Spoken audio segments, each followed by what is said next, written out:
ये मुकाबला है कांटे का और इस बात की पूरी गारंटी है। तो सोचिए मत, जल्दी से बनाइए अपनी favourite team only on my team 11, India की अपनी फैंटेसी। जयपुर से बड़ी खबर है, राह चलती युवती पर फायरिंग की गई है। मोती डूंगरी थाना इलाके की यह घटना, बड़ी खबर जयपुर से इस वक्त आपके सामने। राह चलती युवती पर फायरिंग और ये जो पूरी घटना है वो मोती डूंगरी थाना इलाके की बताई जा रही है। एक युवक ने 3 राउंड फायर किए। घटना के बाद भी आरोपी युवक मौके पर रुका रहा और सूचना पर पुलिस पहुंची है मौके पर। गंभीर घायल युवती को तुरंत अस्पताल भिजवा दिया गया। आरोपी युवक को हिरासत में लिया गया है। बड़ी जानकारी है, जिसने फायर किया उसको हिरासत में लिया जा चुका है। डीसीपी ईस्ट राहुल जैन भी मौके पर मौजूद है।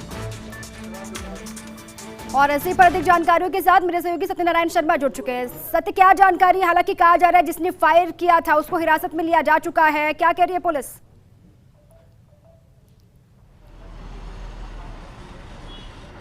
बिल्कुल दीपा, काफ़ी सनसनीखेज घटना हुई है जयपुर शहर के राजा पार्क इलाके के अंदर। ये वैदिक महाविद्यालय है। यहाँ पर एक युवती एग्जाम देने आई थी, लेकिन उसके पीछे एक लड़का आया। उस लड़के ने उस लड़की पर हमला कर दिया। 2 गोली उसको 2 राउंड मारे, इसमें एक गोली उसके सिर में लगी। ये जो गोलियाँ खोल दिखाना चाहता हूँ, जो गोलियाँ खोल है जो उसकी उस लड़की के लगा था। उसके बाद में चाकू से उस लड़की के ऊपर लड़के ने वार भी किया है, लेकिन बाद के अंदर मौके पर पुलिस पहुँच गई और जो लोग थे उन्होंने उस लड़के युवक को हिरासत में लिया। फिलहाल जो युवती है उसको गंभीर अवस्था के अंदर हॉस्पिटल भिजवाया गया है। आला अधिकारी मौके पर पहुंच चुके हैं, पुलिस अधिकारी मौके पर पहुंच चुके हैं, जांच की जा रही है। खुद डीसीपी ईस्ट राहुल जैन हमसे बात करेंगे। सर, क्या कुछ एक्सक्यूज मी सर, क्या कुछ मामला जानना चाहेंगे? क्या मामला यूँ रहा है कि कोई 10:30 बजे यहाँ पर एक लड़की जो थी झुंझुनू की रहने वाली थी और यहाँ पे वैदिक पाठशाला है। यहाँ पर 7 बजे से लेकर 10 बजे तक कोई एग्ज़ाम था जिसमें वो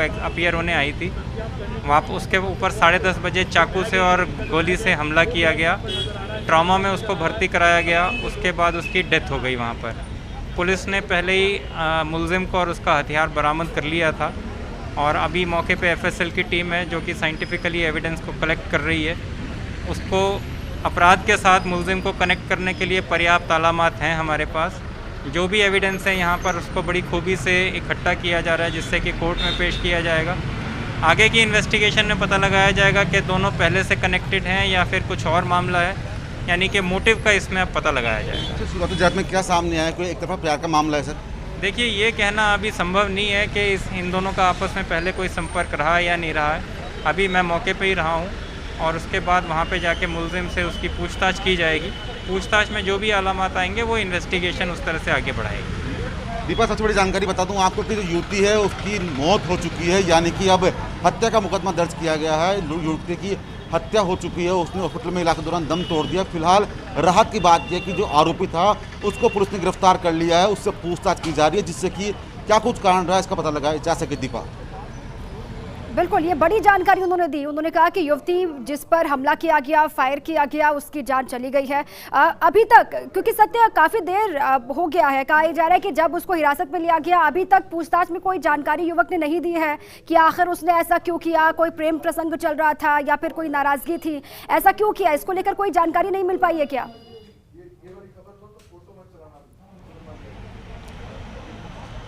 दीपा, देखिए, जो सोर्स बता रहे हैं हमारे, हालांकि पुलिस अधिकारी इस बात से इनकार कर, लेकिन जो सोर्स हमारे कह रहे हैं कि एक तरफा प्यार का ये मामला है। युवती झुंझुनू की रहने वाली है और जो आरोपी युवक है वो भी वहीं का रहने वाला है।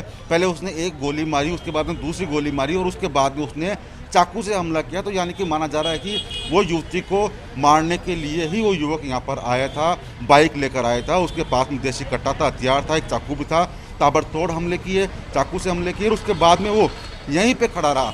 यानी कि एक तरफा प्यार का मामला माना जा रहा है। हालांकि पुलिस अधिकारी इस बात की पुष्टि नहीं कर रहे हैं, लेकिन फिर भी अभी थोड़ी देर बाद जब पुलिस अधिकारी मौके पर पहुंचेंगे, थाने पहुंचेंगे, तो आरोपी से पूछताछ की जाएगी, तब जाके पूरे मामले का खुलासा हो पाएगा। दीपा, सत्य, कहा यह जा रहा है कि किसी एग्जाम में शामिल होने के लिए वो युवती आई हुई थी, तो जाहिर सी बात है कि झुंझुनू से जब युवती पहुंची थी यहाँ पर तो वो लड़का वहीं से उसका पीछा कर रहा था। जो आरोपी वहीं से पीछा करता हुआ यहाँ तक पहुंचा और फिर यहाँ पहुंचकर फायर कर दी। अभी तक परिजनों से संपर्क हो पाया है क्या? पुलिस ने उन तक पहुंचने की कोई कोशिश की? लड़की के घर वालों से कोई बातचीत हो पाई हो पुलिस की? कोई जानकारी इसको लेकर?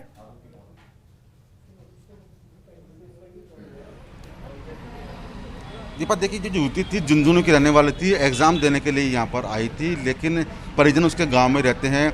जैसा कि पुलिस ने बताया कि अब जो उनके परिजनों को सूचना दे दी गई है, उनके परिजन वहाँ से रवाना हो गए हैं और उस परिजनों के आने के बाद में पूरे मामले की स्थिति स्पष्ट हो पाएगी कि आखिरकार ये युवक कौन था, वहीं का रहने वाला था, क्या इनके बीच में संबंध था, आखिर युवती को मौत की घाट उतारने के पीछे क्या कुछ मंशा रही थी। तो इन तमाम जो सवालात हैं, इन सवालों के पीछे का जो रहस्य है वो आरोपी से पूछताछ के बाद में खुलासा हो पाएगा। लेकिन सबसे बड़ी जानकारी कि युवती की मौत हो चुकी है इलाज के दौरान, उसके सिर में गोली लगी थी, दूसरी गोली उसके कंधे में लगी। तो अब माना जा रहा है कि पुलिस के अधिकारी के हाथ में जो आरोपी है वो आ चुका है, उनसे पूछताछ की जाएगी तो पूरा मामले का खुलासा हो पाएगा। दीपा सत्य, एक बार मैं चाहूंगी कि आप जरा तस्वीरें दिखाएं और बताएं कि ये कौन सा इलाका, कैसा इलाका, क्योंकि दिन दहाड़े इस तरीके की वारदात हो जाती है। कई सवाल भी खड़े हो रहे हैं। पहले भी हमने देखा जयपुर में एक के बाद एक कई वारदातें हुई, जिसके बाद प्रशासन की, पुलिस की कार्यशैली पर भी कई सवाल खड़े हुए।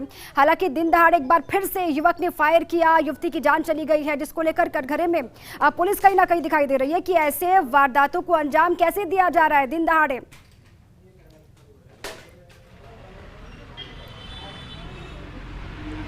देखिए दीपा, ये तो वास्तव में पुलिस की लापरवाही है। पुलिस की जो कार्यप्रणाली उस पर सवाल निशान है कि आखिरकार पुलिस की गश्त प्रणाली क्या कर रही थी। जब एग्जाम था तो यहाँ पर पुलिस के जवान मौजूद क्यों नहीं थे।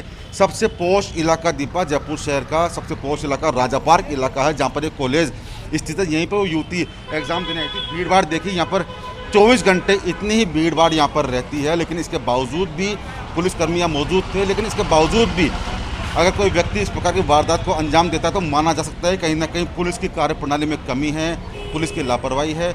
लेकिन आरोपी पुलिस के हाथ में आ चुका है, वो भी इसलिए कि आरोपी वहीं रुका रहा। ऐसे में अब पुलिस के अधिकारी जब उनसे पूछताछ करेंगे तो खुलासा हो पाएगा कि आखिरकार इन दोनों के बीच में कनेक्शन क्या था, क्या एक दूसरे को जानते थे। इन तमाम जो सवाल हैं, इनके पीछे का रहस्य आरोपी से पूछताछ के बाद खुलासा हो पाएगा। फिलहाल जो मृतक है उसके परिजनों को सूचना दे दी गई है, वो झुंझुनू से रवाना हो चुके हैं। उनके आने के बाद में स्थिति स्पष्ट हो पाएगी। दीपा सत्य, क्या जो युवती है वो अकेले ही आई थी या फिर उसके साथ में भी कोई आया हुआ था झुंझुनू से, और जो युवक इस वारदात को अंजाम देने के लिए आया था वो भी बाइक पर अकेला ही था? इसको लेकर जानकारी, क्योंकि वहां पर आसपास लोग भी मौजूद होंगे जिन्होंने देखा होगा, क्या कुछ वहां उन्होंने आपको बताया?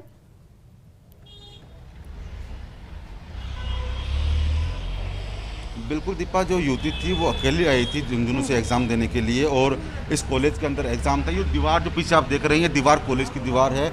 इसके थोड़ी ही दूर में यानी कि 200 मीटर के बाद में कॉलेज का गेट आता है, जहाँ पर उसको जाना था। लेकिन उससे पहले जो युवक है, आरोपी युवक है, उसने इस वारदात को अंजाम दिया। गरिमा नाम बताया जा रहा है, जो युवती है उसका नाम गरिमा बताया जा रहा है, जो मृतक है उसका नाम गरिमा बताया जा रहा है। फिलहाल पुलिस के आलाधिकारी प्रयास ये कर रहे हैं दीपा कि आखिरकार इस पूरी घृणित वारदात के पीछे आरोपी की मंशा क्या थी, क्या एक तरफा प्यार था या फिर आपसी रंजिश या घरेलू रंजिश थी। ये तमाम जो सवालात है आरोपी से पूछताछ करने के बाद ही सामने इनका उत्तर सामने आ पाएगा। लेकिन राहत की बात यह है कि जो आरोपी है वो पुलिस के हाथ में है, उससे पूछताछ के बाद में और भी खुलासा हो पाएगा। दीपा फिलहाल जो एफएसएल की टीम है वो साक्ष्य उठा रही है यहाँ से, जिससे कि जो मौजूद साक्ष्य हैं उसके बिना पर मुकदमा दर्ज करके आरोपी के खिलाफ कानूनी कार्रवाई की जा सके। दीपा और अमूमन आपने कहा कि बहुत रिहायशी इलाका ये है राजा पार्क का, क्योंकि यहाँ पर अक्सर लोग मौजूद रहते हैं, आसपास लोग गुजरते भी है, लोगों की भीड़ होती है।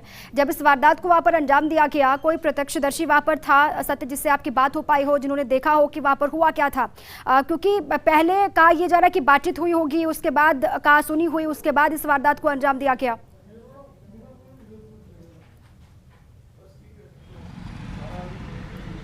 बिल्कुल दीपा, काफ़ी रिहायशी इलाका है, या फिर हम यूँ कहें कि पूरे जयपुर शहर का काफ़ी पॉश इलाका है। यहाँ पर सुबह से लेकर शाम तक वाहनों की रेलमपेल रहती है। और जब इस कॉलेज में एग्ज़ाम चल रहे थे, करीबन 300 से अधिक यहाँ पर जो परीक्षार्थी हैं वो यहाँ पर एग्ज़ाम देने के लिए आए थे। लेकिन एग्ज़ाम शुरू होने से पहले ही जब वो युवती गेट से अंदर प्रवेश कर रही थी, इसी दौरान पीछे से युवक ने पहले उसको रोका, उससे बात करने का प्रयास किया। जब बात करने से इनकार कर दिया उसने, तो पहले उसने एक राउंड फायर किया, उसका दूसरा राउंड फायर किया, उसके बाद में चाकू से ताबड़तोड़ उसके ऊपर हमला कर दिया। और यही कारण है कि जो युवती है उसके मौके पर ही, हालांकि वो अचेत हो गई थी, लेकिन जब उसको डॉक्टर के पास ले जाया गया तो उसके पास में उसने इलाज के दौरान दम तोड़ दिया।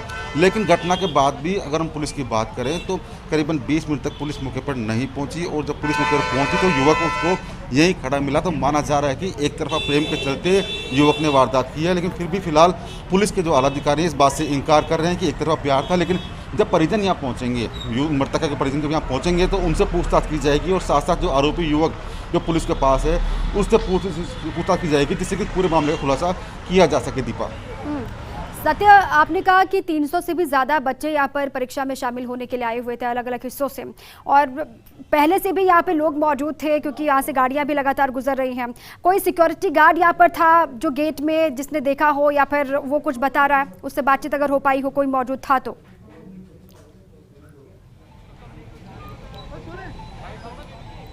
बिल्कुल दीपा, जो सिक्योरिटी गार्ड था यहाँ पर उसको पुलिस अपने पास उन्होंने अपने पास बुला लिया, थाने बुला लिया, जिससे पूछताछ की जा सके। साथ साथ जो स्थानीय निवासी है यहाँ पर, उनसे अब पुलिस पूछताछ करेगी कि आखिरकार घटनाक्रम क्या है। इसके अलावा जो आसपास जो शोरूम्स है, बड़े शोरूम्स हैं, हाँ। वहाँ के सीसीटीवी कैमरों की फुटेज ली जा रही है, जिससे कि इस पूरी घटना का खुलासा हो सके कि आखिरकार ये वारदात किस प्रकार से हुई, किस प्रकार से उसे पूरी वारदात को अंजाम दिया गया।